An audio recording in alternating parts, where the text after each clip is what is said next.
Hey everybody, I'm headed out for a couple keynotes this week, and I was thinking about a question that I get quite a bit when I'm on the road, and I know my husband gets as well, which is sort of how does it work with travel as a couple? What does that look like? And we have 3 teenage daughters.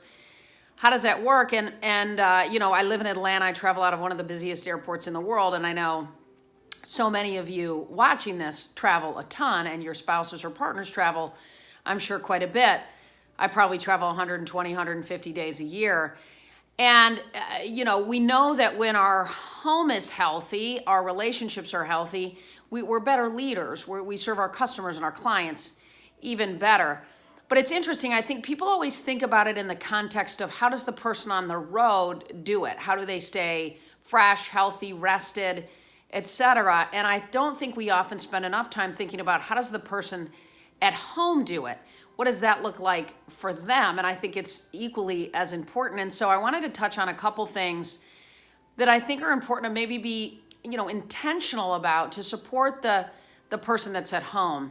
So, one of them, of course, is to have a team mindset, right? To really make sure that the person that's home is anticipating things for the person on the road, and the person on the road is anticipating well for the person at home. So if I'm traveling out of town, I might think of the things over the next 24 to 48 hours that are coming up in our daughter's lives so that I can help anticipate those moments for my husband and for him, vice versa. I think for the person on the road, recognizing that, you may not be home, but gosh, there's still so many ways to stay connected to your family and to be out ahead of big moments in their lives, whether it's shooting your son or daughter a text after or before practice or after a big test or a game or whatever it might be. Even though we're on the road, we can still stay connected.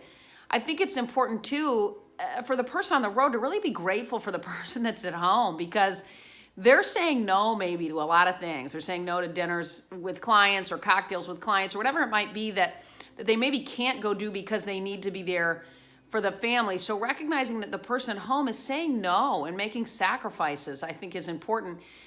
And then I think to think about how does the other person recharge? So whether it's the person at home or on the road, how do they recharge, and how do you anticipate how they recharge? So, if I'm on the road, my husband knows I love yoga, and so he'll help make sure that I get that in pretty quickly after I get home. And I try to do the same for him if he's been on the road or at home, so that we can support the way in which we each recharge.